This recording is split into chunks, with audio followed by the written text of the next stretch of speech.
Намсрын банзрагчийн зохиол Халахын гол тэргүүн дэвтэр 23 дугаар хэсэг.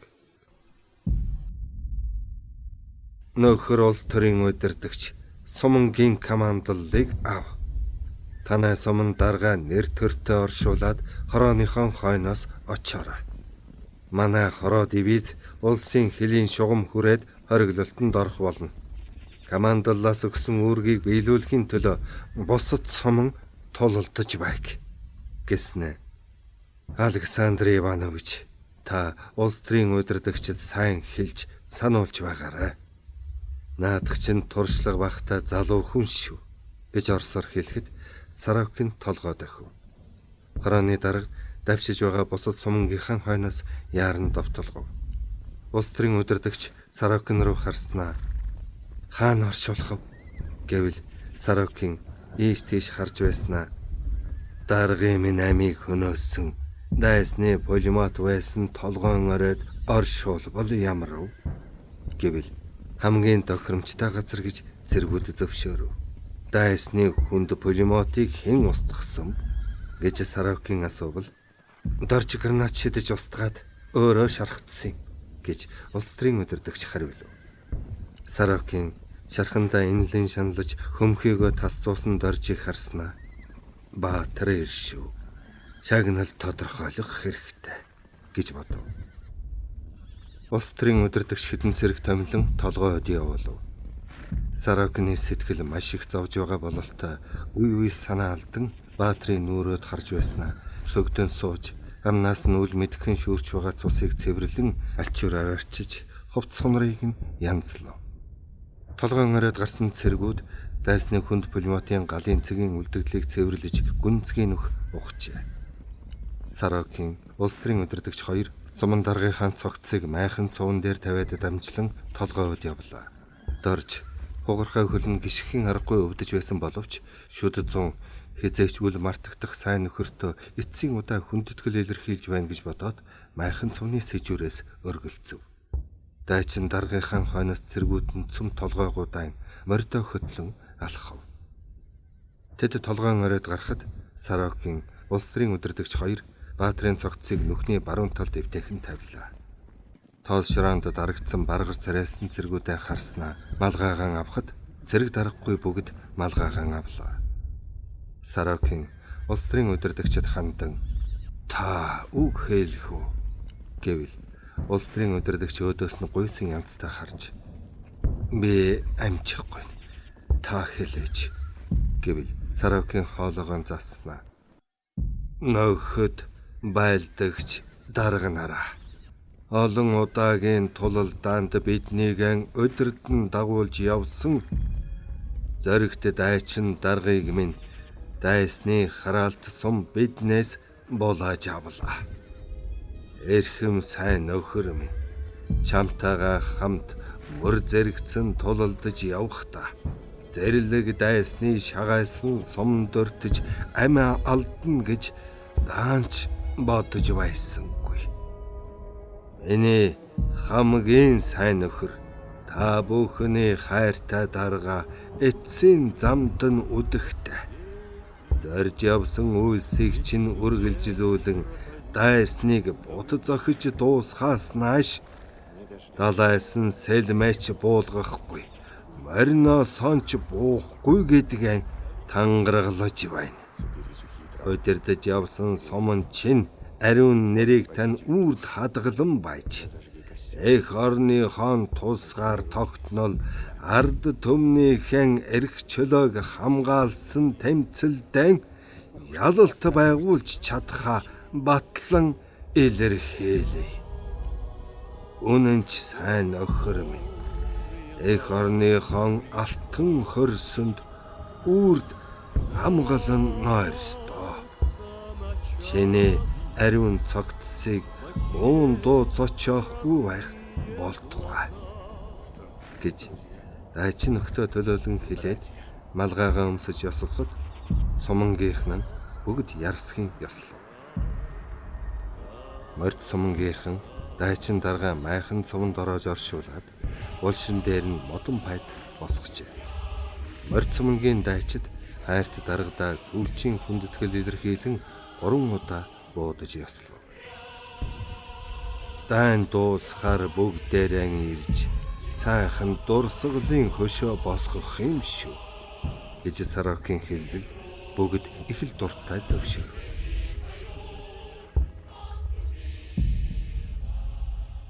Морьт суман даргаан оршуулж хаад толгоогоос буухад сүрт тулдааны чимээ нийцгэнсээр л байна. Сумангийн төрөнд улс төрийн удирдагч Сарокийн 2 зэрэгцэн хатирч явахдаа хэн хэний сэтгэл туйлын зовиртой байсан боловч тулдаанд дагуулж яваад цэрэг ирсэ уруу татахгүй хичээн биеэн барьж явааг цэргүүд сайн мэдээгүй билээ. Сарокийн толгойноос нэлээд холдоод эргэж харвал сумангийнх нь команд авсан юм шиг жолоо татан бүгд эргэж харжээ. Толгоон оройд бунхалсан дайчин даргын зоримог сайхан царай бүхний нүдэнд тодрон суман дуулж бай. Миний хойноос гэж цангинсан дуугаар командлах нь сонсогдох шиг болов. Улс төрийн удирдагч дөрөөн дээрэн өндийж хатираад гэж команд өгөхөд суман жолоо сонхон хатирууллаа. Тэдний толгой дээгүүр 20 гаруй нисэх онгоц сүнгэнэн өнгөрөв. Зүүн өмнө тэнгэрийн хаяа утаа тоосонд хөхөлбөртөн элсэн манхны оройгоор харавтаа суунаглан хаяа улаан гал утаат тэнгэрөөд цоролцох нь тодхон харагдана. Их бооны сум тасралтгүй дэлбэрэх нь сонсогдсоор л байна. Морьт сум нь нэгэн уртхан харилцах шуудууны дэргэд ирвэл Японы цэргийн хоолны халуун тогооноос үл мэдгхэн уурс авсан. Тэр жалганд хэд хэдэн хүний хүүр орхиж явсан хөнгөн пулемот харагдана. Япончууд хоолойч идэж амжилгүй зугтсан бололтой ажээ.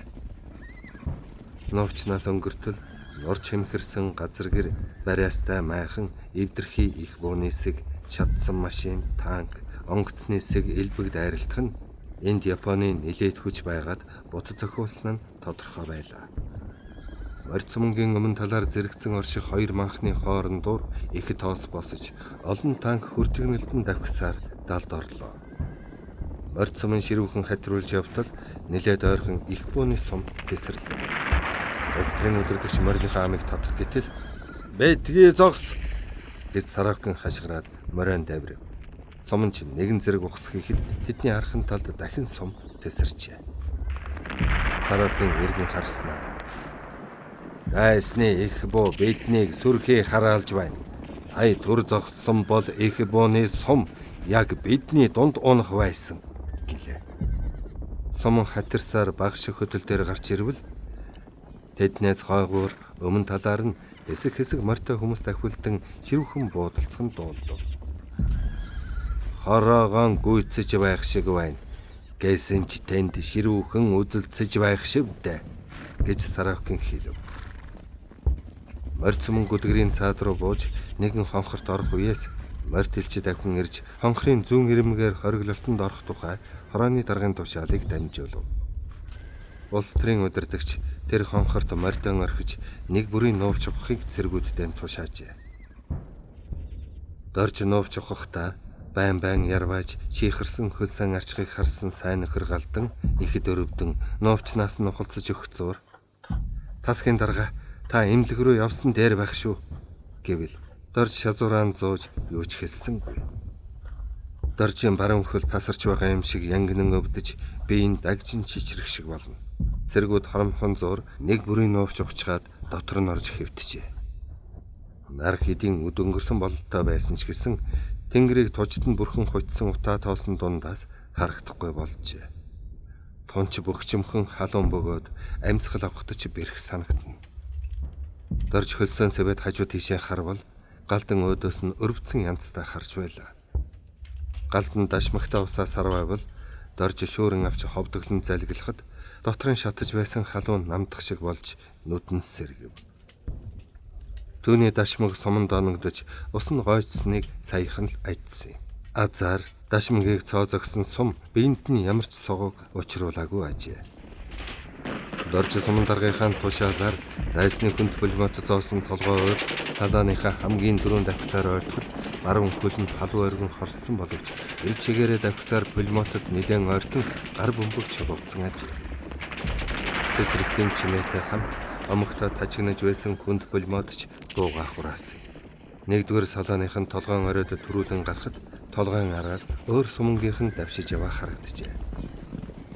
Салаа зэрэг зүүн тийш хөдлөх гэтэл сумангийн дарга сурагч хоёр хайчив гэж салааны дарга нь төвдөнгөө хэлэхэд бүгд л эргэн харвал хойлорсон тоос шураан дундуур нэлээд зайтайхан мориноосоо буусан хэдэн хүн харагдсан бүг. 2-3 дугаар салааныхан ч толгойн оройд гарч иржээ. Улс төрийн удирдагч 3 салааныхаа цэрэг дарга нарыг гүйлгэн харснаа үгч хэлсэнгүй мориныхаа амыг эргүүлэн толгоогоос яаран буухад сум нь хойноос нь дагчээ. Доржийн хөл янгинан өвдөж байсан боловч саяхан салаан даргын хэлсэн сумангийн дарга сургагч хоёр хайчив гэсэн үг санагдаж сэтгэл нь дүгшин холхон байгаа хэдэн хүнийг нүд салгалгүй ширтэн явсан билээ. Дорж гүнзгий санаа алдаад сайн нөхрийнхөн амьд царайг дахин харахгүй боллоо. Сэрмаа минь яанта гэж гониглон бодхоос бүх биеийн хүй торгиж дагжин чичрэн. Түүний бие шархандаа болоод ийхүү дагжин чичирч байсан боловч сэтгэл хямраад л ингэж бодож байжээ. Ингээд дайн дуустдаг байжээ. Манай дивизийн давсан энэ хаваарч дайсны багавтар хүч байсан болов уу? Бид энд бас л хориглоод хэвдчих юм гэж галдан аяархан хэлбэл Дорж түүнтэйш ярван харснаа улсын хэлд тулж очоод хориглоно гэсэн. Хэл энэ хавьд цаал байж таарна. Энэ хавьд байсан Японууд өглөөний бөмбөгдөлд их бооны суманд сүйдсэн бололтой. Ноогдож үлдсэн нь гэж хэлж гүйцээгүй байтал хөнгөн булмот тажигна. Тэр хоёр үндэсгийн харвал зүүн хойноос олон морь төхөн давхилтан айсан. Японы морин цэрэг дайрах нь гэж галдан чанхан хэлээд овоо хараагаан тааруулав. Японы морин цэргийн түрүүч нь арай хойгор байрлсан 2 дугаар салааны хөнгөн булмотын галд өртсөн бололтой захаасаа хуйлран зүүн урагшаа давхилаа. 1-р салааныхан амдан буутахад Японы морин цэрэг цаашаа эргэн зугатааж ухаад аваад алга болчихов. Эд хаанаас гараад ирэв гэж галдан гайхан асуувал Дорж буугаан хажуудаа тавьж ангиасаа салж саринсан хэсэг бүлэг цэргүүдэл гарах нөхсөв хайж яваа биз гэв. Галдан тасгийн даргынхаа шарлан цайрч байгаа зовиртой царайг харснаа хөлчи яаж байна гэв. Мэдэх юм алгаа. Чинэрээдэл бүх бие дагч ятал. Эмнэлэг рүү явна байгаа. Цус алдаад яах чинь билээ. Нэгэнтэл явахгүй гэснээс хойш тэсэж үзэхээс биш. Хүндэрч мэдээ шүү. Би салаан даргад хэлээд ирэх үү? Хэрэггүй. Жаал харцна. Зүүн урагшаа мөн ширүүхэн үзэлцэж байна да. Тийм байх шиг байна. Японы гол хүч тийшээ байгаа гэсэн. Тэнд чинь зөвлөлтийн улаан цэргүүдэл тулалдаанд орсон юм байх. Биднийг тийш нь явуулахгүй болов уу? Энэ хавар Японы морин цэрэг юм уу? Өөр анги дайрч мэднэ гэдэл манай дивизийг хориглолтонд оруулаа бизээ. Бат минь яаж байгаа бол? Эмилгийн тусламж авсан юмсан. Гайгүй байгаа. Тэр хоёрын хүү ярилцаж байтал зүүнтэйгээс 2 онгоц гарч ирлээ. Манайхнууд айсан уу гэж галдан хэлтэл. Агаар гисэн сомжирсан команд хадаж байлдагчид буугаа өргөцгөө.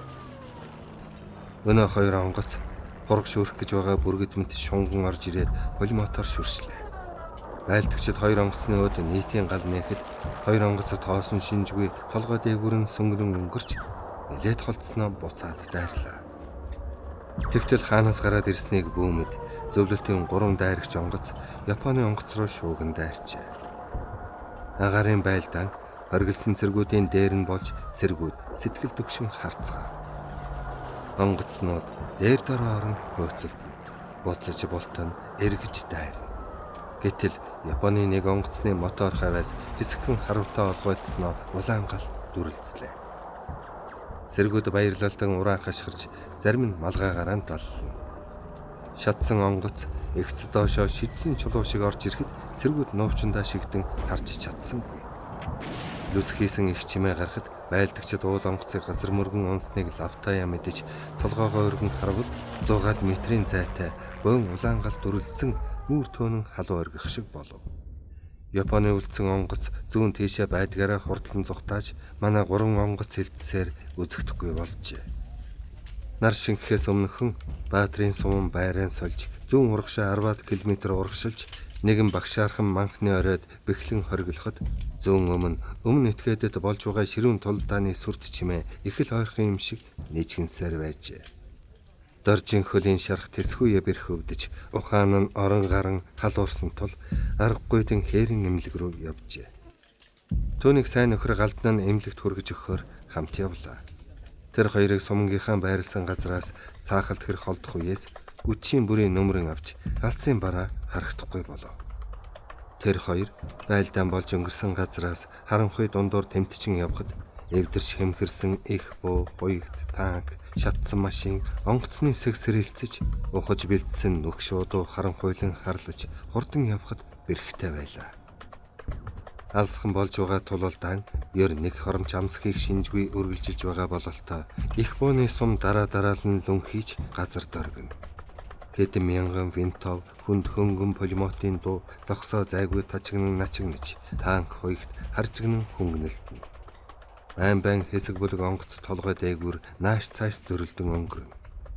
Тулалдаан болж байгаа газрын тэнгэрийн хаяа час улаан болж, үе цахилгаан цахих адил улаан гэрэл улалзаж, гэрэлт сум сүлжилдэн цагаан зам татуулан зөрөлдсөн. Байлдаан болж өнгөрсөн газар дарх өхрийн үнэрч арилаагүй ажээ. Доржийн бие учиргүй халуурч, ирүүн хавчигнан дагжиж, нуруур нь хүүт оргиж, заримдаа ухаан болортох дөхөн. Баруун хөл нь халуун өргөн чимчгнэж, гоё өдөө шархиран тэсгэн аргагүй өвдөх боловч хамт яваа нөхрийнхөө сэтгэлийг зовоохгүй хичээн шүтээ тасцун явжээ. Тэр хоёроос тийм холгүй өмнө талаар нь үе гэрэл улалцах нь машины цуваа юм уу, танкны салаа явж байгаа бололтой. Сүүлчийн хин шийдвэрлэх тулалдаан хэд хоног үргэлжлэх бол энэ данч мөн ч олон аавын хүүгийн толгойг залглаа та гэд галдан санаа алдав. Дорж түнд юу гэж хариулах үгээ ч олсонгүй. Хариулъя гэж бодоогүй бөгөөд эмнэлэгт очиод Цэрмаагийн нүрийг яаж харна гэхээс ясн хавталцаж явжээ. Тэр эмнэлэгт очивол Цэрмаатай зайлшгүй уулзна гэж санаад эмнэлэг рүү явахгүй юм шүү гэж бодож байсан боловч шарх нь өгдөрч хүндэрсэн учраас тун чаргалах аргагүй болоод эмнэлэг рүү явж байгаа юм. Баатан минь амьд байгаас гэж галдан өгөөдөв. Галтан минь гойноч гутаад яах вэ хөө? Хүн хүний үйлийн үргэж байдаг юм гинлээ. Үхэх цаг болоогүй бол мөндөр шиг асгарах суманд орж явхад алцахгүй. Манай суман өнөөдрийн байлдаан байтугай үүнээс жилүү хүчтэй дайсны галд биш хүүтэл орж байсан. Тэгэхэд гайгүй байсан шүү дээ.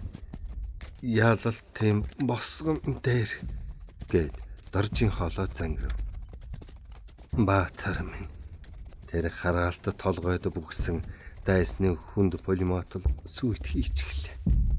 Юунд нөхтөөсөн тасран хамгийн түрүүнд явта. Шантаршгүй зөрөгтэй болоод л ингэж гинтлээтэй. Баатан минь тун хүн шархацсан байх шүү. Галдан бед 3 зэрэгцээтэл давхиж явтал. Тэр минь мориноос хүчтэй салхинд зохиулсан юм шиг нүрээрээ газар шаан унсан шүү дээ. Бед 2 мориныхаа амийг эргүүлэн очиход цусны дунд хутгалтанд тийчилж байсан. Түүний толгойг өндөлгөөд шархыг нь боож байтал. Ашгүй эмнэлгийн тэрэг хурч ирээд аваад явсан. Баатан минь арай ухаан алдаагүй байгаа бололтой. Та хоёр минь явдаа. Муу сайн самурай нараас миний өшөөг заавал авдаг юм шүү гэж арай ядан хэлээд нүд айнсан. Арай амьсгалан хураачгаагүй байгаа та. Түүнийг би дүү шигээл санаж хайрлаж байсан юмсан. Бед 2 аль өвлөөс хойш халахын голын сав газар Сумангаас хамгийн түрүүн буун дуу сонсож олон удаа том жижиг тулалдаанд оролцож явхдаа нэг ч удаа суманд хайруулчих үзээгүй явсаар дайны шувтарганд хоёулаан шархтдаг байна шүү. Би үүнээс өмнө өгөрмөө тагнуулд гараа синжлүүлснээс биш жинхэнэ дайнд шарах болсон биш. Тэрч шарах гэж үзхийн аргагүй хөнгөн юмдаг. Баатар минь гэж бодхоос гол нь харлан өөрийн ирэхгүй хүйтэн нулимс хацрыг нь даган урслаа. Түүний сэмхэн уйлахыг хизэнээ сонор сорго галдан хараагүй боловч гадралсан учраас гүнзгий санаа алдаж хайрын хүн энэ дайн гэдэг ч үнэхээр өршөөлгүй хатуу зүйл юм а. Хичнээн олон аав ээж алг үрсээсэн хагцаж хичнээн амраг сэтгэлтний нулимсыг барж хичнээн олон хүүхэд эцэггүй өнчрөө болгож бодхоос элэг эмтрэх юм. Амьд үлдсэн бит чи яах вэ? Амир сэтсэн олон сайн нөхөд минь гэд цааш нь ярих гэтэл хоолон зангираад болсонгүй. Манай Баатарч даанч зоригтой хүн байсан шүү. Тэр зоргоороо явж байгаад л энтлээ. Түүнээс биш сэргүүдэн давшуулчихад хойноос нь явж тулалдааны байдлыг ажин удирдах явсан бол гэж галсан өгөлбөл галдан түүний үгийг таслан манай ахлах тэслэгч тийм хүн биш. Дандаа сумгийнхаа магнад явж цэргэрсээ зоригжуулан удирддаг байсан юм. Ястал нэр шигэ Баатар хүнтэй. Тийм зоригтой эрлэхэг дайчин хүнийг үеийн үед манай ард түмэн мартахгүй гэв. Дорж хэсэг зур чимээгүй явж байснаа. Өнөө Баазар ч одоо санаа амар ард талд явж байгаа бизээ. Бэд хоёр бадмыг эмэлгийн тэргэн цоолгож хаад сумангийнхаа хойноос явхад хажуугаар баахан Япон туучихсан явж байсан шүү гэвэл тэр ч одоо галын тэргүүн шугам руу буцаж ирэхгүй арга хийгээ бицтэй. Ер нь янз янзын хүн байх юм. 50 цагт хүний жинхэнэ нүүр царай харагддаггүй юм байна. Дайн гэдэг чухам ямар хүн болохыг алган дээр тавих мэт сайн муугаар нь ялгаад өгөх юм та гэж галдан ярьлаа. Дорж түүний үгийг дэмжин үнэхээр тийм юм а. Дайнаас өмнө Баазрыг цэрэг даргагүй л магтан шагшиж сүйд болдог байсан. Тэгсэн чинь яав. Анхны буун дуу сонсоод л зүрх нь үхэж бүр шалчижсан шүүтэй. Төөний ганц бодол нь хар толгойгоо бүтэн байлгах юмсан гэсэн аминчхан хар санаа юм. Аргалж байгаад л амьд минь үлдлээ дээ. За яах вэ? Энэ хороонд нөхөддөө гайч тариагүй өөрөө ч гавья байгуулаагүй явсаар дайн дуусглаа гэлээ. Би бадамтай цэрэгт хамт ирсэн өдрөөсөө л танилцж үерхсэн. Баахан сагсуу цагаан цайлган сэтгэлтэй хүн л дээ. Та нарыг өвөл нааш явхад муухан дайнд хөөрнө гэгч болох үедээ гэж санаа зовж байсан. Тэгсэн чинь түүн шиг зоригтой сэргэлэн хүн ховор байна. Одоо ч лав хоёр дахь одонгоо авах байхаа. Энэ дайн зоригтой зүрхтэй олон Баатар ирэгч тодруулж өглөө. Аим хайхуулчаар хараа маань бодсон зарим нэг цөөн өөдгүй хүнийг жилчиллээ. Анхны тулдааны үеэр хоёр хуруугаан тас бууцсан цэргийг санаж байна уу гэж галдан асуулаа. Саналгүй яах вэ? Тэр чинь хайцсан. Цэргээс чөлөөлөгдсөн үү гэж дорж сурган асуувал галдан морой аяархан тавираад түүний хуруугаа өөрөө бууцсныг нь мэдээд цэргийн шүүхэд татагдсан гэж сонссон шүү гэлээ. Хэн түүнийг мэдүүлсэн юм бол? Аянда мэддэгтэй биз? Тийм муу санаатай амьтан яаж нуугдаж хоцрох вэ? Тэр чинь аим хайч гэсэн эргэтнээ гимтээ чаддаг сүрхий зоригтой хүн юм. Харин манай Баазар бол тийм зүрх зоригч байхгүй. Магадгүй. Түүнийг нэг удаа тагнуулд явуулах гэхэд хар ногоо юмар огуулсан шүү дээ Би оронд нь тагнуулд явж ирчихэд би чинь яаж байна? Эмчэд үзүүлэхгүй юм уу гэхэд булзааруулсаар байгаад өнгөрсөн. Тэгэхэр нь худал өвдөж өөрийгөө аргалсан байхаа гэж бодсон юм. Элдвтээр байхаа. Гайж тарихгүй, гавьяач байгуулахгүй толгой минь байж байгаад цэргээс халагдъя гэж салааныхаа нэг цэрэгт ярьсан гин. Тэр хоёр инхүү ярилцсаар голын хөвөнд хурч ирлээ.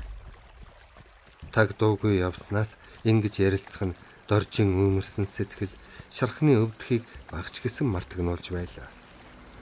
Тулалдааны чимээ нилээд алслан холджээ.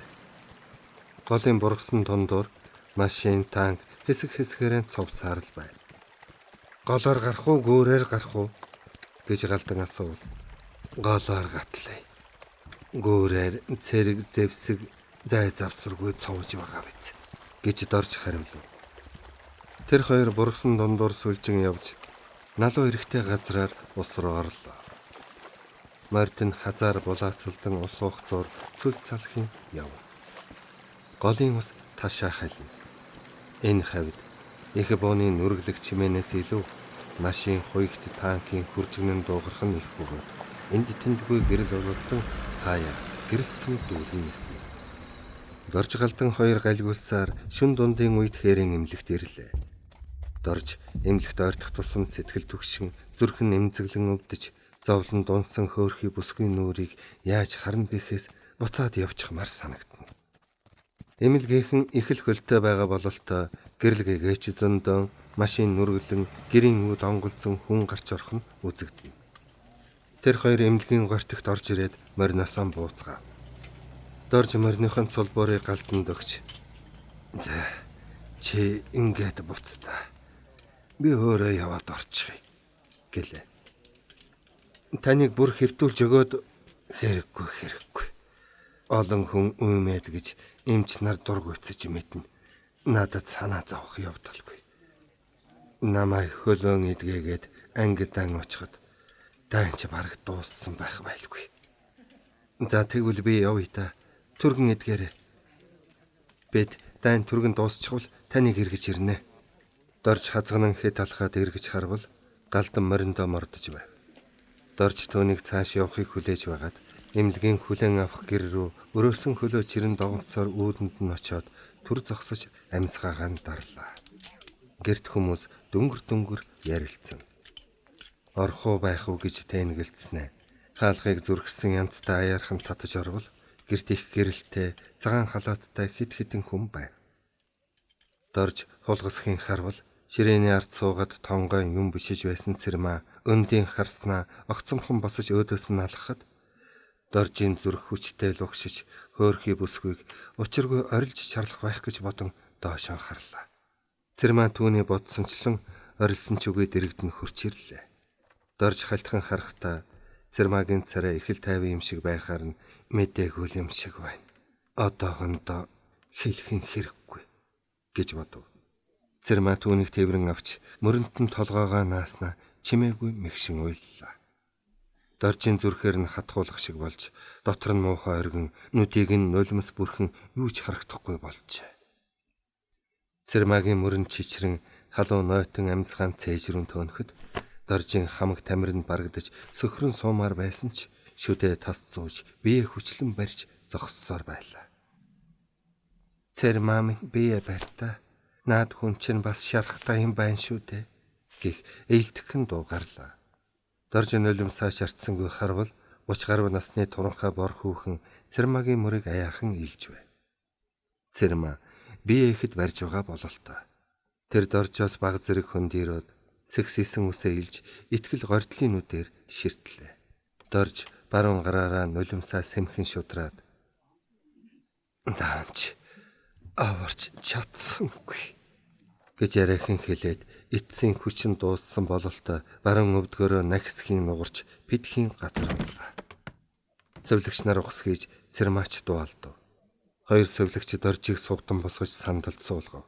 Цэрмаа түүний болттой хөлийг харснаа "Чи минь бас" гэж өглээд хөлийн бодлыг нь яаран тайлв. Түүний хөл орой нааш гарахад гуталтаа багтахгүй хавдсан тул өрөөсөн гутлаан орхиж Нөхдийнхөө өгсөн олон боолтоор давхарлан боосон ажээ. Цэрмаа тэр олон давхар боолтыг жичирсэн гараараа тайлав. Доржийн хөхөрч пимбиж хавдсан хөл мэдээгүй болжээ. Цэрмаа хөлийг нь аяархан хөдөлгөж үзснэ. "Одоохон мэс заслын ширээн дээр аваач" гэж сахирдсан хатуу дуугаар тушаангүй хэлбэл совлогчид түүний хувцсыг яаран тайлж гэрийн хоймор байгаа цагаан давуугаар бүтээсэн урт ширээн дээр өргөн хэвтүүлв. Цэрмаа цааш эргэж өндөр нуруутай орс эмчид хідэн үг шивнэхийг дорж сайн сонссонгүй. Орс эмч түүний хөлийг удтал барилан үзэх зур амандаа юм говтнэ. Цэрмаа урт ширээний хажуудах өндөр ширээн дээр гялалцсан олон хутгах хямсаа өрж байхыг дорж нүднийхээ булангаар харснаа нүд анж. Улаанбаатар хотын ба Сэрэг дотоод явдлын яамны идэвхтний хурал болж байлаа. Хурлын тэргүүлэгчдийн байранд сууж байгаа маршал Човлсонд зэрэг хувцастай хүн нэг бичиг авчирч өглөө.